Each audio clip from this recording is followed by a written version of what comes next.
Bonjour, on entame ensemble le deuxième chapitre du programme, la bioélectricité. On fera d'abord l'électrostatique, ensuite l'électrocinétique et en dernier lieu la bioélectricité. Dans électrostatique, on entend électro pour dire charge et statique pour dire c'est contraire de dynamique. Dans dynamique, il y a le mouvement, statique, donc il n'y a pas de mouvement, c'est immobile.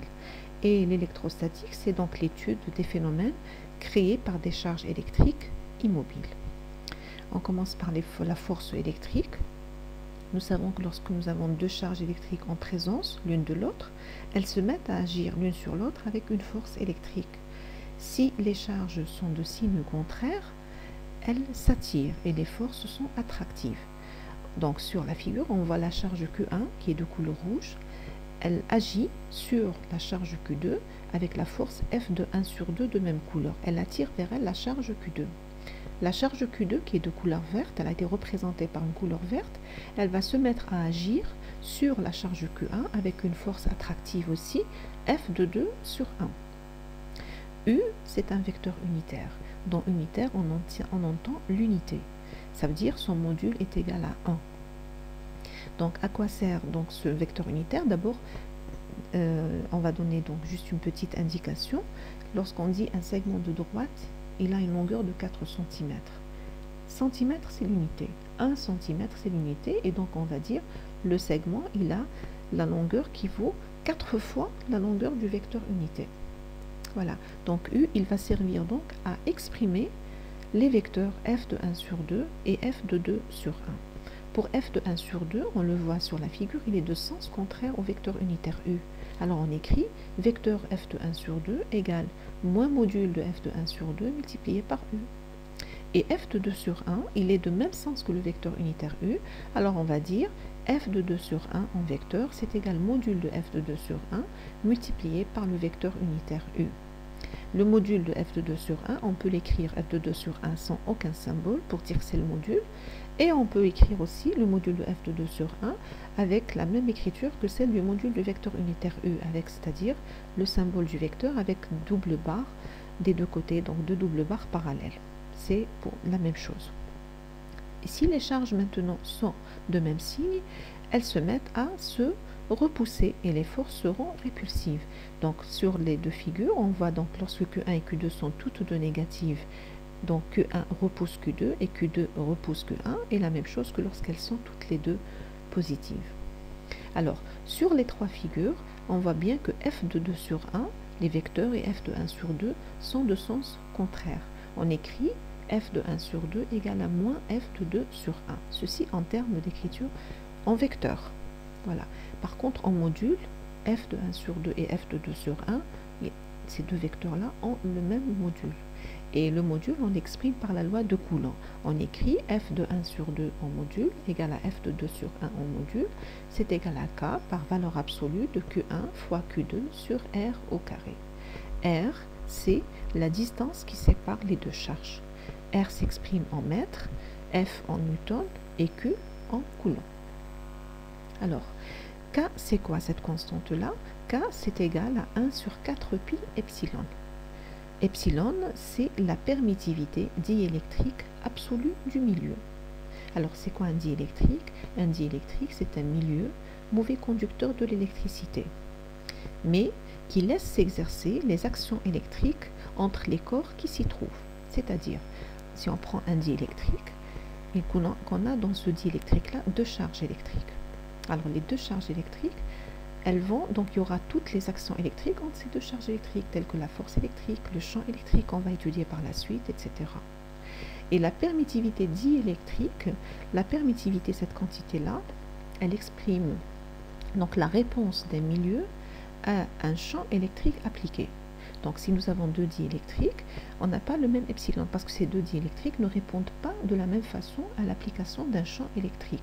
Champ électrique, ce qui donc qu'on va étudier par la suite aussi, comme je viens de le dire, ce qui veut dire qu'il y aura force électrique aussi. Alors d'une autre manière, on voit que K c'est égal à 1 sur 4 pi epsilon. Alors lorsque epsilon augmente, K diminue. Lorsque K diminue, la force électrostatique diminue. Et donc on va dire, epsilon, elle affaiblit la force électrostatique. Voilà. Donc, epsilon s'écrit aussi comme epsilon 0 multiplié par epsilon r. Donc, K devient 1 sur 4 pi epsilon 0 epsilon r. Alors, epsilon 0, c'est la permittivité diélectrique absolue du vide. Elle vaut 8,85 fois 10 à la puissance moins 12 ampères seconde sur volt fois mètre. Et epsilon r, c'est la permittivité relative du milieu, ou bien on dit constante diélectrique du milieu. Pourquoi le terme relatif? Parce que epsilon r, c'est égal à epsilon sur epsilon 0.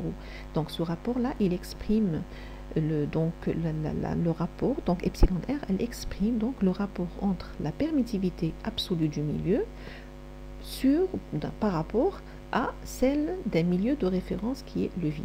Donc c'est relatif au vide, par rapport au vide. Voilà. Donc epsilon r, ça a des valeurs connues pour chaque matériau, pour chaque matière plutôt. Donc pour l'eau, c'est 78,5, pour l'air, c'est 1,006, pour le vide, c'est 1. Maintenant, nous avons la valeur de epsilon 0, donc on peut calculer le rapport 1 sur 4 pi epsilon 0. Et on trouve 9 fois 10 à la puissance 9. Et donc ça allège l'écriture de K. On écrira K comme étant 9 fois 10 à la puissance 9 sur epsilon r. Un exercice d'application nous dit calculer la charge d'1 kg d'électrons et celle d'1 kg de protons. Ensuite, on nous demande de calculer la force qui s'exerce entre ces deux masses, placées à 1 mètre l'une de l'autre. Et on nous demande par la suite de comparer cette force à celle qui s'exerce entre la Terre et le Soleil, distant de 150 fois 10 à la puissance 6 km.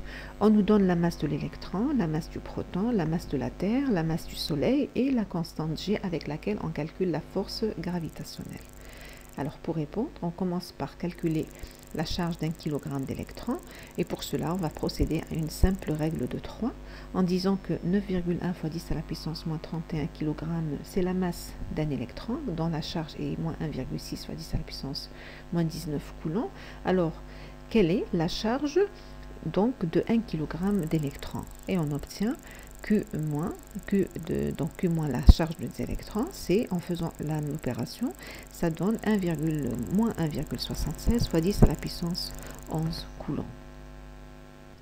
Et pour la charge d'1 kg de protons, on procède de la même manière avec une règle de 3. La charge un proton, la masse d'un proton c'est 1,67 fois 10 à la puissance moins 27 kg et sa charge est égale à 1,6 fois 10 à la puissance moins 19 coulombs. Donc la charge d'1 kg de proton c'est Q plus et on calcule et on obtient 0,96 fois 10 à la puissance 8 coulombs. Maintenant, la force électrique, c'est la force qui s'exerce cette force-là, on nous demande de calculer la force qui s'exerce entre la masse de protons et la masse d'électrons. Cette force-là, donc, elle s'exprimera, donc ce sera F moins sur plus, c'est la même chose que F plus sur moins, c'est-à-dire la force exercée par les protons sur les électrons, c'est la même qu'en module, en termes de module, c'est la même que celle exercée par les protons sur les électrons, et on va symboliser cette force-là par Fe pour dire E c'est électrique. Alors pour cette force-là, on la calcule avec la loi de Coulomb qui dit donc c'est Fe, c'est K, la valeur absolue du produit des charges divisée par la distance au carré, la distance qui sépare la charge plus de la charge moins. On obtient 1,52 fois 10 à la puissance 29 newtons. Ensuite, dans la troisième question, on nous demande de calculer la force gravitationnelle qui s'exerce entre la Terre et le Soleil. Cette force gravitationnelle, c'est une force attractive. Donc la Terre attire le Soleil avec F de T sur S et le Soleil attire la Terre avec F de S sur T. On la calcule avec la loi de Newton, sachant que d'abord F de S sur T, c'est la même que F de T sur S en termes de module, et on la symbolise par Fg gravitationnel, c'est G. Donc on la calcule, donc la loi c'est une loi de Newton, c'est G par ms mt sur d au carré. On remplace et on obtient 3,56 fois 10 à la puissance 22 newtons. Alors pour comparer ces deux forces-là, on fait le rapport tout simplement Fe sur Fg et on obtient 4,3 fois 10 à la puissance 6. Donc on va dire que la force électrique qui s'exerce entre 1 kg de protons et 1 kg d'électrons est beaucoup plus élevée que la force gravitationnelle qui s'exerce entre la Terre et le Soleil. On considère maintenant le champ électrique. Alors on revient à la figure qu'on a faite qui concerne l'attraction entre deux charges de signe contraire. Donc, on va considérer la force exercée par la charge Q1 sur la charge Q2, c'est-à-dire F de 1 sur 2. Alors, on avait dit que F de 1 sur 2 s'écrit comme moins F de 1 sur 2 fois E. F de 1 sur 2, c'est le module de la force F de 1, du vecteur force F de 1 sur 2. Et donc, on avait écrit que c'était égal à K fois valeur absolue de Q1 fois Q2 sur R carré. Donc, avec le signe moins, on va mettre le signe moins et multiplier par E. Donc, F de 1 sur 2 vecteur, c'est moins K, valeur absolue de Q1 Q2 sur R carré fois E. Maintenant, Q1, Q2, c'est négatif. Et on sait que la valeur absolue de x, c'est égal à x lorsque x est positif, et c'est égal à moins x lorsque x est négatif. Donc, valeur absolue de Q1, Q2, ce sera moins Q1, Q2, parce que Q1, Q2, c'est négatif. Alors, on remplace, donc, f de 1 sur 2, ce sera donc moins k par moins Q1, Q2 sur R carré fois E, ça veut dire K, Q1, Q2 sur R carré fois E. Alors, on va procéder à un petit remaniement donc des variables et des paramètres. On va écrire F de 1 sur 2 comme suit. On dégage Q2 et on laisse K, Q1 sur R carré fois E entre parenthèses. Pourquoi on a fait ça? C'est pour dire que F de 1 sur 2 s'écrit comme Q2 par E1, c'est-à-dire que E1, c'est le vecteur. Donc d'abord E1, c'est un vecteur, l'unité de E1, c'est Newton sur Coulomb, parce que F de 1 sur 2, c'est en Newton, et Q2, c'est en Coulomb. Et E1, c'est le vecteur qui s'écrit, qui est égal à K, Q1 sur R carré fois E. Voilà. Donc, E1, donc c'est quoi? C'est le champ. Voilà, on le représente. Pourquoi? Parce qu'on regarde bien. E1, c'est K, Q1 sur R carré fois E. Donc, est-ce que E1 et E sont de même sens? Oui, parce que K c'est positif, R carré c'est positif et Q1 c'est positif. C'est pour cela qu'on a représenté E1 comme un vecteur qui est de même sens que E. Et E1, c'est le champ électrique créé par Q1 en B. C'est le vecteur champ électrique créé par la charge Q1 en B. Il est sortant, on dit qu'il est sortant, c'est-à-dire qu'il part de la charge Q1. Il ne se dirige pas vers la charge Q1, il fuit la charge Q1. Il est sortant, donc parce que Q1 est positive. Voilà. On va faire la même chose pour la force F de 2 sur 1. Alors, F de 2 sur 1, donc voilà, Q2, la charge Q2 négative, elle attire vers elle la charge Q1 positive avec F de 2 sur 1. F de 2 sur 1, il est de même sens que U, donc F de 2 sur 1, on avait écrit c'est égal à F de 2 sur 1 multiplié par U. Alors, on remplace F de 2 sur 1 par sa valeur, le module, c'est-à-dire K fois Q1, Q2 en valeur absolue sur R carré fois U. Maintenant, Q1, valeur absolue de Q1, Q2, c'est égal à moins Q1, Q2, donc F de 2 sur 1, ça devient moins K, Q1, Q2 sur R carré fois E. Et on va faire la même chose, on va procéder de la même manière avec laquelle on a procédé pour F de 1 sur 2. Pour F de 1 sur 2, on a dégagé Q2. Alors pour F de 2 sur 1, on va dégager Q1. On va dire F de 2 sur 1, c'est Q1.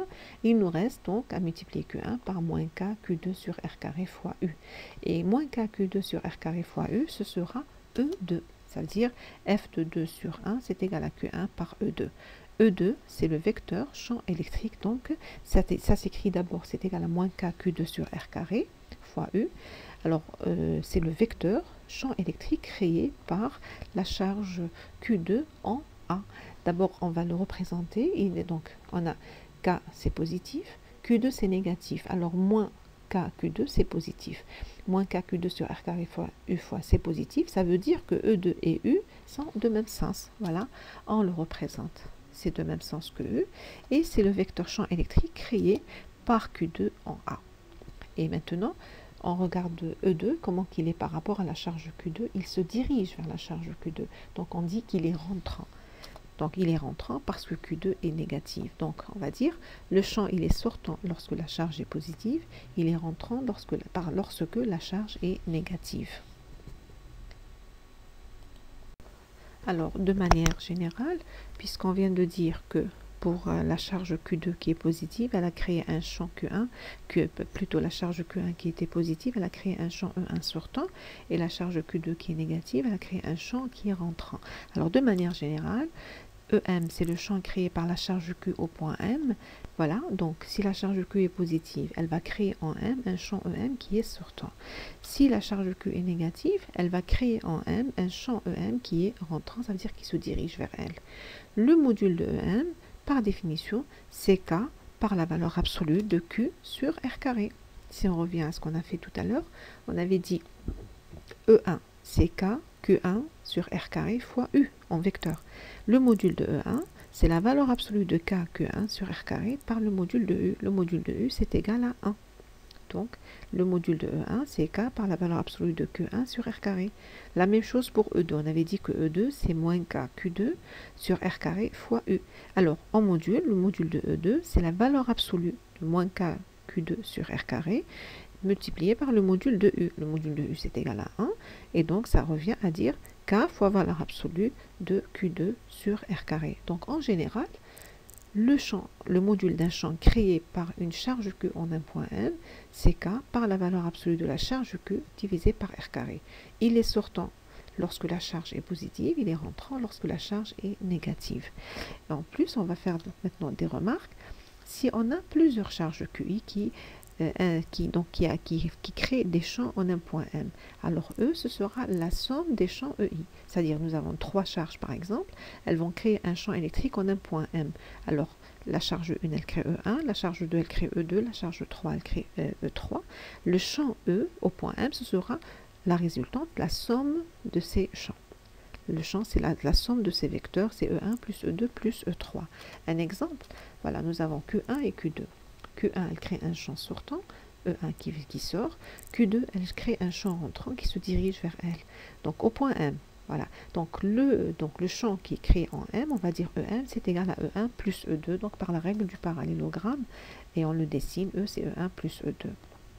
Aussi, on va rappeler, on reprend la figure qu'on a faite tout à l'heure pour les forces attractives. Q1, elle attire Q2 avec la force F de 1 sur 2. Q1, elle a créé le champ électrique E1.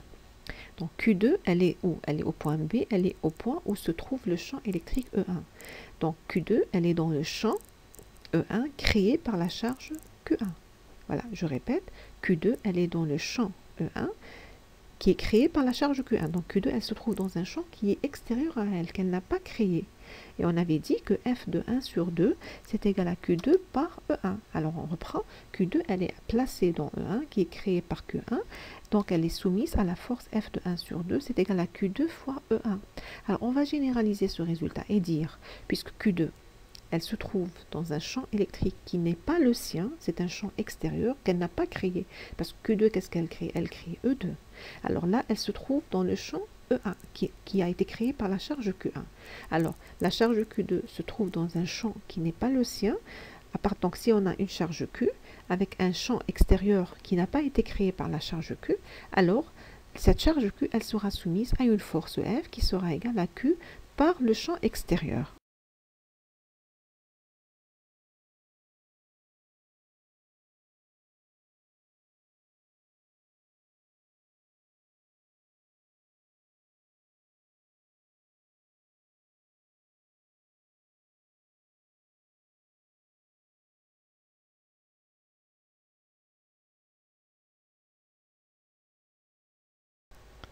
Alors, on voit ici ce qu'on appelle une ligne de champ. C'est quoi la ligne de champ? C'est une ligne, c'est une courbe qui est tangente en chacun de ces points au vecteur E. Et le sens de la ligne de champ, c'est celui de E. Voilà. Donc, un cas particulier, lorsque les lignes de champ sont rectilignes, parallèles et de même sens. On dit alors que le champ est uniforme, c'est-à-dire que E est égal à constante. Le vecteur E est constant. Constant en module, en sens et en direction. Un exercice, on nous dit deux charges Q1 et Q2 sont placées respectivement en A et B, séparées par une distance de 5 cm.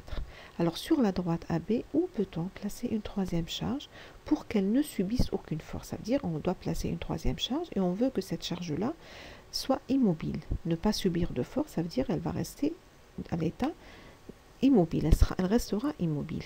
Alors cette charge peut-elle être indifféremment positive ou négative? Ça veut dire est-ce que le signe de la charge va influencer sur le raisonnement que l'on va faire. Alors, et on nous donne la charge Q1 et la charge Q2. Pour répondre, on va d'abord tracer la droite AB, placer en A la charge Q1 négative et placer en B la charge Q2 positive. Et le point M, il sera situé sur la droite AB. Alors, la charge Q1 va créer en M un champ E1 et la charge Q2 va créer en M un champ E2. Voilà. On aura donc en M un champ E1 et un champ E2, donc on aura au final un champ EM qui sera égal à la somme des deux vecteurs E1 plus E2. Alors, si on place une charge Q3 en M, ça veut dire que cette charge-là sera dans le champ EM. Et si une charge est dans un champ qui n'est pas le sien, c'est-à-dire un champ extérieur, alors cette charge sera soumise à une force, comme on vient de le voir. Cette force-là, c'est la charge multipliée par le champ. Ce sera donc le cas de la charge Q3. Elle est soumise à EM, donc elle est dans EM, donc elle sera soumise à la force F égale à Q3 par EM. On veut que la charge Q3 ne subisse aucune force, ça veut dire on la veut immobile. Immobile, ça veut dire F égale à 0. F égale à 0, ça revient à dire, puisque Q3, ça ne peut pas s'annuler, ça nous mènera donc à dire que EM est égal à 0. Donc on va répondre à l'exercice de cette façon-là. On nous dit où doit-on placer la charge M, la troisième charge, pour qu'elle ne subisse aucune force. Ça revient à dire où placer le point M dans lequel aura-t-on un champ électrique nul sur la droite AB. C'est tout. Alors on aura trois cas de figure. Le premier cas, lorsque M est entre A et B, on le considère. Alors le champ électrique, le point M, il est entre A et B. D'abord, la charge Q1, elle est négative, donc elle va créer en M un champ rentrant, donc E1 qui est dirigé vers Q1. La charge Q2, elle est positive, elle va créer en M un champ sortant, c'est-à-dire E2, comme il est schématisé. Donc et on se retrouve dans le cas de figure où E1 et E2 sont deux vecteurs de même sens. Alors, la somme de deux vecteurs parallèles ou bien collinéaires, c'est-à-dire sur la même ligne, elle sera égale à 0 lorsque les deux vecteurs ont le même module et ont deux sens opposés. Alors ici, les deux vecteurs ont le même sens, donc la somme ne sera jamais égale à 0. Et donc, en M, on ne peut jamais avoir un champ nul, donc la charge Q3, si elle est placée entre A et B, ça veut dire qu'elle ne sera jamais immobile. Le deuxième cas de figure, on va considérer lorsque le point M est à la distance X à gauche de A. Donc, on fait le schéma, voilà. La charge Q1, elle est négative. Elle crée en M un champ électrique E1 qui est rentrant, qui se dirige vers Q1. Et la charge Q2, elle est positive, donc elle va créer un champ électrique en M, E2, qui est sortant.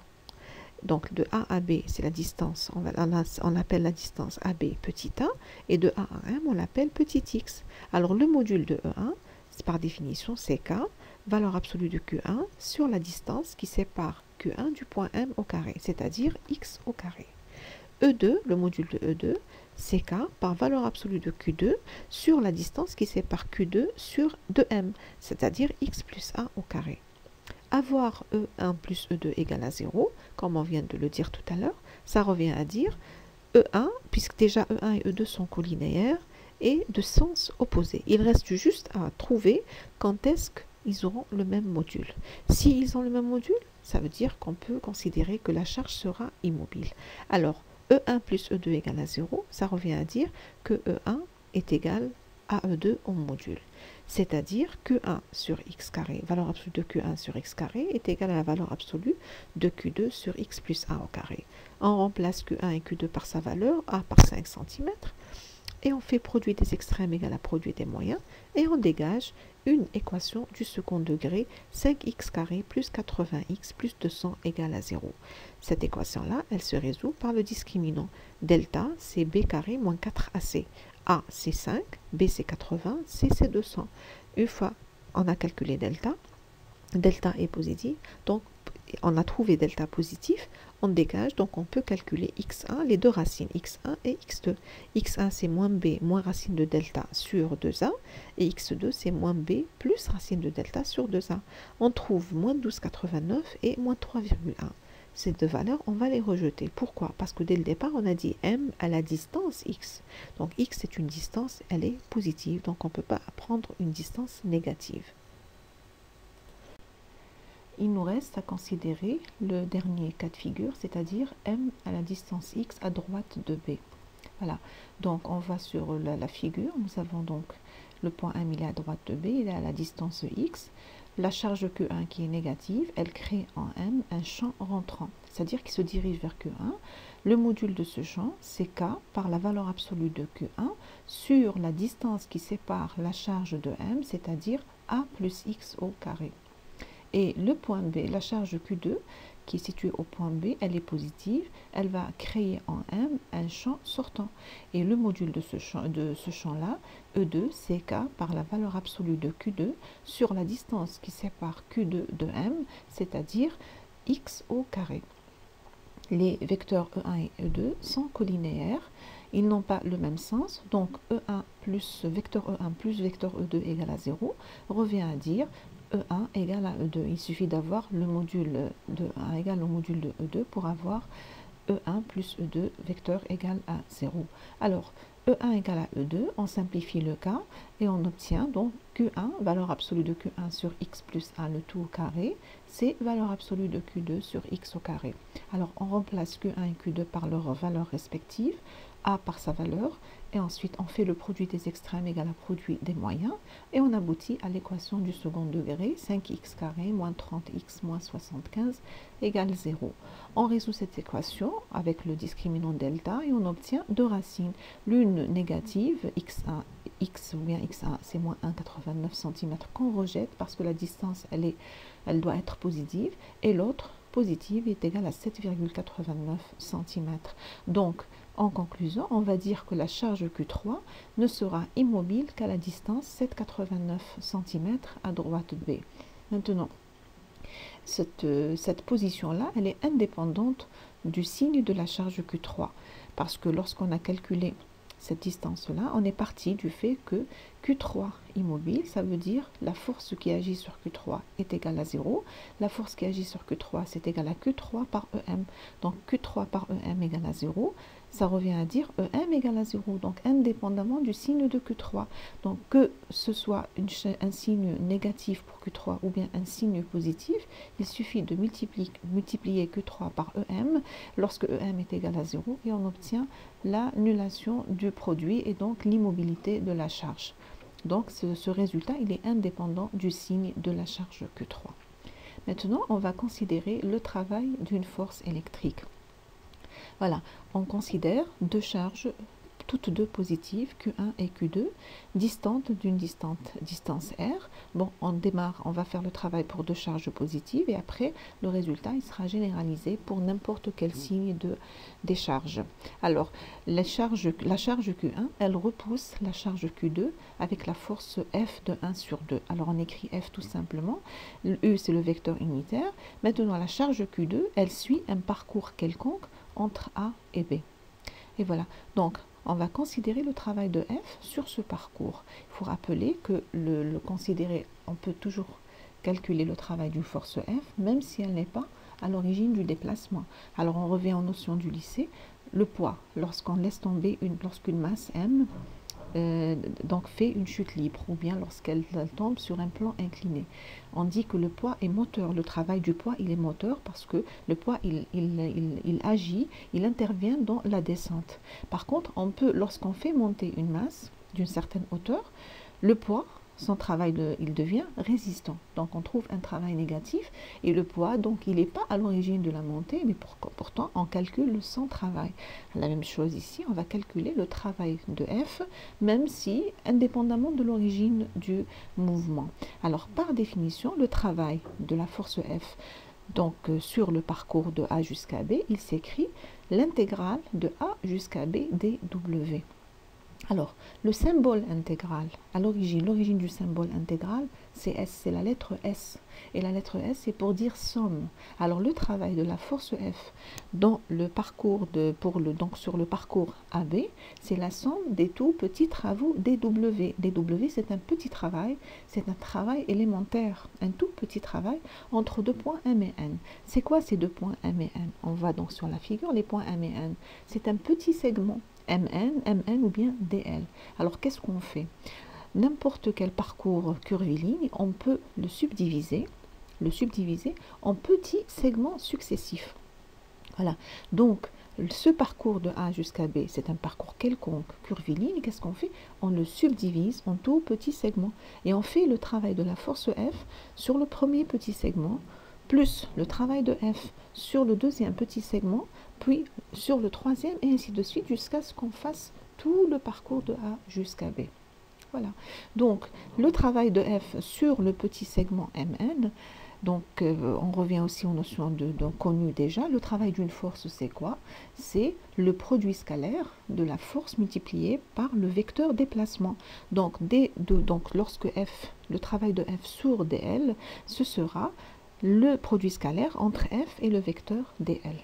Voilà. Donc, F, c'est quoi? F, c'est le module de F multiplié par le vecteur unitaire U. Alors, on va revenir un petit peu en arrière. Pourquoi on a mis RA et RB? Donc, entre Q1 et Q2, nous avons la distance CR. Alors, lorsque Q2 est en A, la distance, on l'appelle R1. Lorsque Q2 est en B, on l'appelle RB. Voilà. Donc, F fois U, donc F c'est égal, le vecteur F c'est égal à module de F multiplié par U. Module de F, c'est K, valeur absolue de Q1, Q2 sur R carré multiplié par U. Et on remplace donc dans la relation de l'intégrale et on écrit le travail de la force F sur le parcours AB, c'est K, valeur absolue de Q1, Q2 sur R carré multiplié par U fois dl. Et on fait sortir les constantes en dessous de l'intégrale, c'est-à-dire K, valeur absolue de Q1, Q2. Et il nous reste donc le travail de A jusqu'à B de la force F, c'est K, valeur absolue de Q1, Q2, l'intégrale de A jusqu'à B, 1 sur R carré par U fois dl. Alors, on reproduit la figure de la diapo précédente. La charge Q2 en M, elle est maintenant en M. C'est pour cela qu'on appelle la distance qui sépare Q1 de Q2, on va l'appeler RM. Voilà, donc on va considérer le produit scalaire U fois dl.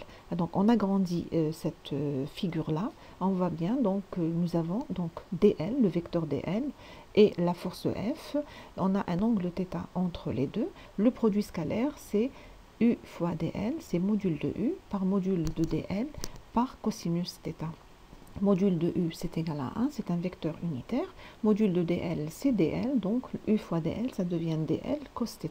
Alors, la petite figure qu'on a agrandie, on voit que cosinus θ, c'est l'adjacent sur l'hypoténuse. Alors, on a dessiné le triangle rectangle avec le symbole du triangle rectangle. L'adjacent, c'est dr et l'hypoténuse, c'est dl. Alors, pourquoi on a appelé l'adjacent dr? Parce que cet adjacent-là, cette petite portion-là, elle est portée par la droite qui relie la charge Q1 à la charge Q2. Et de Q1 à Q2, nous avons la distance CR. Donc ce petit segment, on l'appellera une petite quantité de R, c'est-à-dire on va l'appeler dr. Voilà. Et donc cosinus θ, c'est égal à dr sur dl. Donc dl cosinus θ, ça devient égal à dr. On insère cette information-là dans l'intégrale et le travail de A jusqu'à B devient K, valeur absolue de Q1 par Q2, intégrale de A jusqu'à B, 1 sur R carré dr. Alors l'intégrale de 1 sur R carré, c'est moins 1 sur R. Donc entre A et B, ça devient donc 1 sur RA moins 1 sur RB. Et c'est un résultat général. Donc le travail de A jusqu'à B d'une force F, c'est égal à K, valeur absolue de Q1, Q2, par 1 sur RA moins 1 sur RB. Donc il est général parce qu'on a gardé la valeur absolue, donc quel que soit le signe de la charge. Pour notre cas, précisément, puisque Q1 est positif et Q2 est positif, donc valeur absolue de Q1 par Q2, c'est égal à Q1, Q2, et le travail, il devient K Q1, Q2 par 1 sur RA moins 1 sur RB. Alors on va constater que le travail est indépendant du chemin suivi. En effet, parce que pour avoir ce travail-là, donc cette quantité K, Q1, Q2 par 1 sur RA moins 1 sur RB, on a juste besoin de la distance qui sépare les deux charges Q1 et Q2 au commencement du mouvement, c'est-à-dire RA, et on a juste besoin aussi de la distance qui sépare les deux charges Q1 et Q2 à la fin du mouvement, c'est-à-dire RB. Et quel que soit le chemin qu'aura suivi, qu'aura parcouru donc la charge Q2 en allant de A jusqu'à B. Peu importe, l'essentiel c'est le départ et l'arrivée. On va maintenant considérer l'énergie et le potentiel électrique. On réécrit l'équation du travail KQ1 Q2 sur RA, W donc de A jusqu'à B de la force F, c'est KQ1 Q2 sur RA moins KQ1 Q2 sur RB. On va écrire cette équation-là sous la forme suivante, cette relation sous la forme suivante. On va dire W de A jusqu'à B de la force F, c'est EP en A moins EP en B. Alors EP, c'est une énergie aussi, parce que W, c'est une énergie, donc ça s'exprime en joules.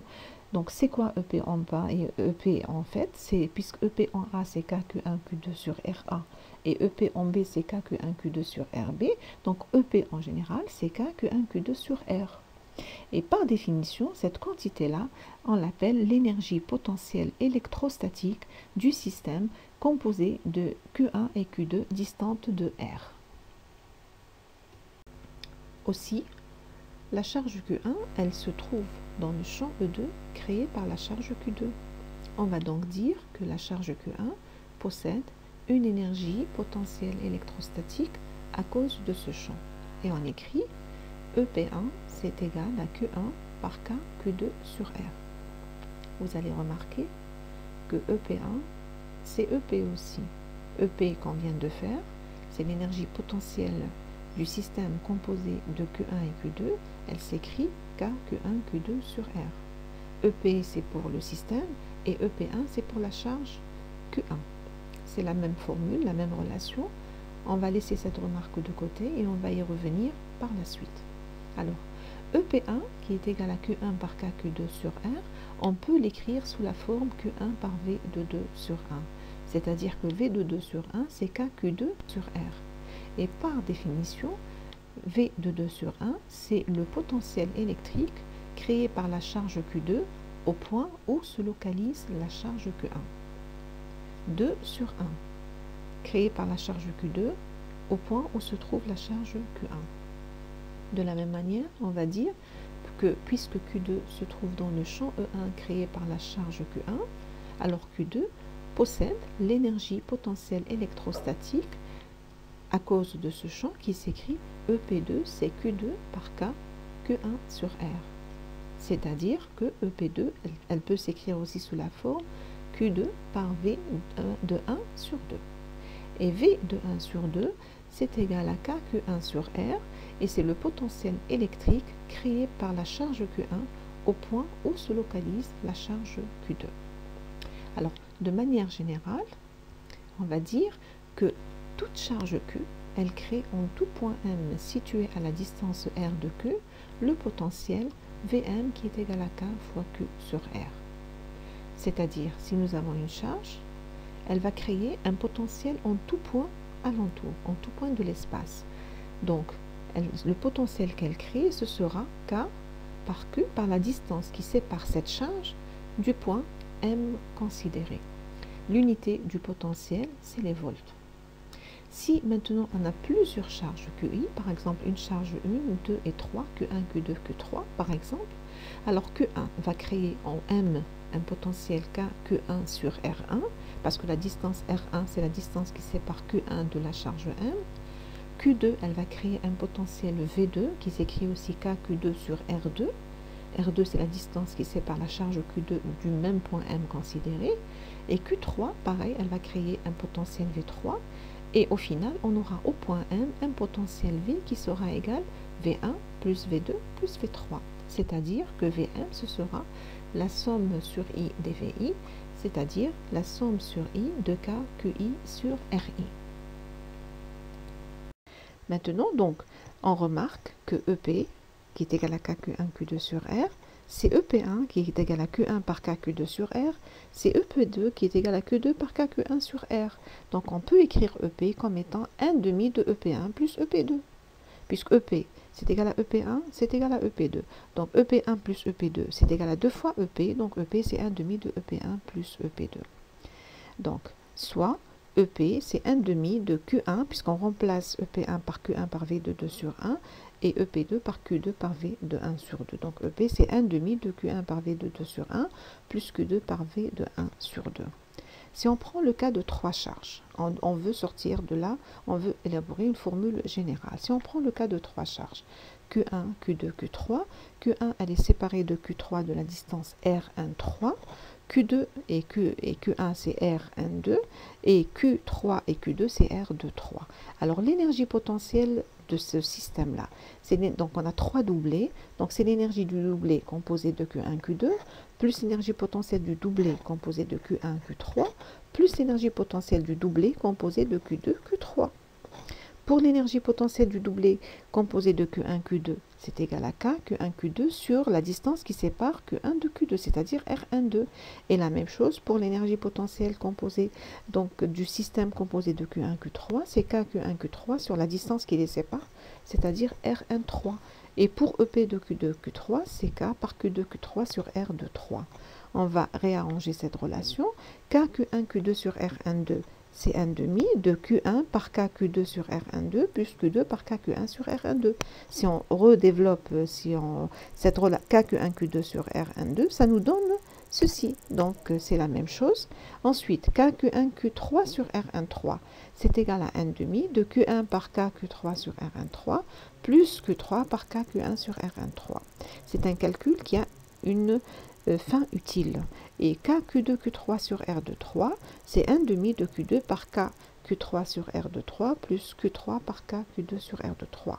C'est-à-dire, comme on a fait pour tout à l'heure, pour EP, EP, c'est 1,5 de Q1 par V de 2 sur 1. V de 2 sur 1, c'est quoi? C'est K Q2 sur R. Donc la même chose. Donc plus, enfin, on continue avec EP, plus Q2 par V de 1 sur 2, c'est-à-dire Q2 par K Q1 sur R. Alors, la même chose, KQ1, Q2 sur R12, c'est 1,5 de Q1 par V. Donc, V de 2 sur 1, c'est-à-dire KQ2 sur la distance R. Et on fait la même chose, et c'est la même explication pour le reste. Maintenant, on va sortir, on va arranger ça. On va mettre Q1 en facteur.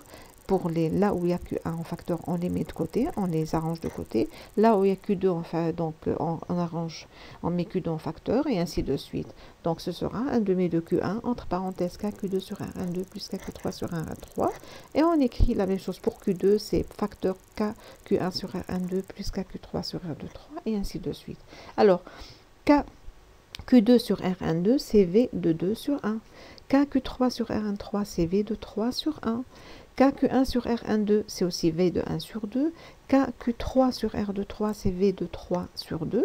Et ainsi de suite. Et donc, on élabore une relation générale, une formule générale qui dit, quel que soit le nombre de charges, là c'était 3 charges, on a fait pour 2 charges, quel que soit le nombre de charges, l'énergie potentielle du système, c'est 1,5, la somme sur I et J allant de 1 jusqu'à N, à condition de prendre I différent de J, de QI par V de J sur I. On applique pour 2 charges lorsque I et J, donc lorsque N égale à 2. Donc ce sera 1,5. La somme, donc on va sommer. Donc si on prend Q égale à, donc si on prend I égale à 1, on doit prendre J différent de 1. Donc 1,5, la somme de Q1 par V de 2 sur 1, plus Q2 par V de 1 sur 2. Si on prend 3 charges, c'est 1,5 de la somme de Q1 par V de 2 sur 1, plus Q1 par V de 3 sur 1. Ensuite, on change I. I égale à 2. Donc, Q2 par V. Donc, J doit être différent de J. Q2 par V de 1 sur 2, plus Q2 par V de 3 sur 2, et ainsi de suite. Et cette relation, elle est générale, et elle s'applique pour n'importe quel nombre n de charges. On va faire quelques remarques. La première, elle dit que le champ électrique appliqué entre 2 charges de signe opposé se dirige toujours du signe de la charge positive vers la charge négative. On va vérifier ça. Nous avons 2 charges Q1 positive et Q2 négative. Alors le champ appliqué en M par la charge Q1 qui est positive, il est sortant, E1. Le champ appliqué en M par la charge Q2 qui est négative, il est rentrant. Ça veut dire qu'il se dirige vers Q2, il est donc en vert. Nous avons 2 champs en M, E1 et E2, donc on va appliquer la somme des 2 vecteurs. E, ce sera E1 plus E2. C'est le vecteur résultant. Et E, il est donc, puisque E1 et E2 sont dans le même sens, alors E, il aura le sens de E1 et E2. Il aura comme longueur la somme des 2 longueurs, des 2 modules en fait. Alors, et on a effectivement, on voit que le champ E appliqué en M, il est du plus vers le moins. Une autre remarque, le champ électrique dérive d'un potentiel. Autrement dit, il provient d'un potentiel. C'est-à-dire, si on a un potentiel, ça veut dire qu'on a un champ électrique. Et si on a un champ électrique, ça veut dire qu'il existe un potentiel déjà. Alors, on écrit E égale moins dV sur dx. C'est ça le fait de dire que le champ dérive d'un potentiel. Là, la dérivée par rapport à x, parce qu'on a jusque-là, on a toujours travaillé dans le cadre unidimensionnel. Alors, on va vérifier cette formule, cette relation. On va donc tracer sur l'axe OX, dans le repère unidimensionnel. Nous avons le point M, il est à la distance x de l'origine, de la charge Q. La charge Q, elle est positive, elle crée en M un champ électrique sortant. Alors, le potentiel créé par la charge Q en M, il s'écrit V égale à K fois Q sur X.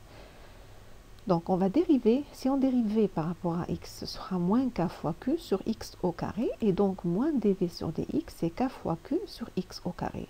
Et K fois Q sur X carré, c'est en effet l'expression qui correspond au champ électrique, parce que le module du champ électrique, c'est K fois la valeur absolue de la charge sur la distance au carré. Ici, la charge, elle est positive, donc c'est pour cela, c'est K fois Q sur X au carré.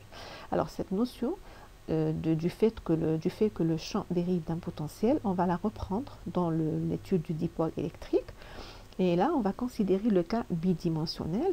Et on sait que lorsque on est dans le cas bidimensionnel, c'est-à-dire dans le repère x, y, le vecteur champ électrique, il a deux composantes, EX et EY.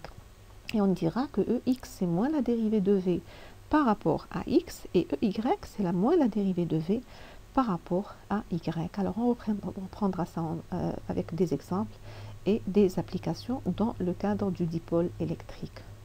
Une troisième remarque, elle dit que le champ électrique, il est toujours dans le sens des potentiels décroissants. C'est-à-dire qu'il se dirige toujours dans le sens des potentiels décroissants.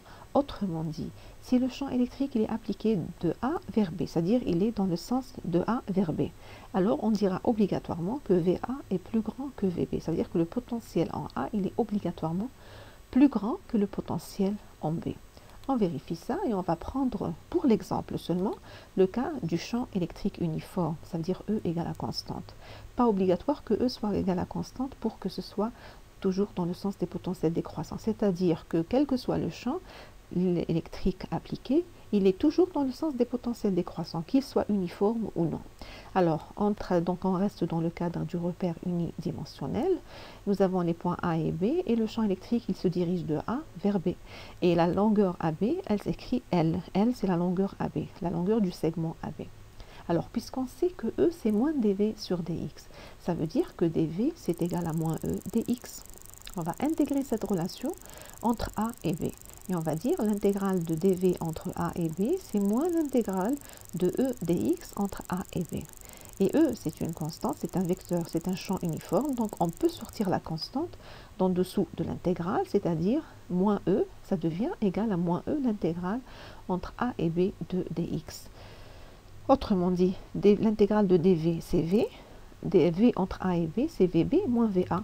Et l'intégrale de dx, c'est x, et x entre A et B, c'est xb moins xa. Donc on obtient VB moins VA, c'est moins E par xb moins xa.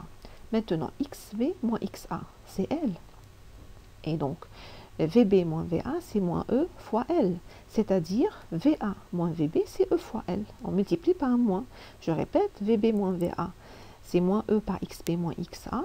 C'est-à-dire que VA moins VB, c'est E par xb moins xa, et xb moins xa, c'est L. Alors, VA moins VB, c'est E fois L, c'est-à-dire que E, c'est VA moins VB sur L. Et comme E, c'est positif, L, c'est positif, donc obligatoirement, VA moins VB est positif, c'est-à-dire que VA est obligatoirement supérieur à VB. Donc, on vient de démontrer que le champ, il est vraiment dans le sens des potentiels décroissants. Et la quantité VA moins VB, ça s'appelle la DDP entre A et B. La DDP, c'est pour dire différence de potentiel.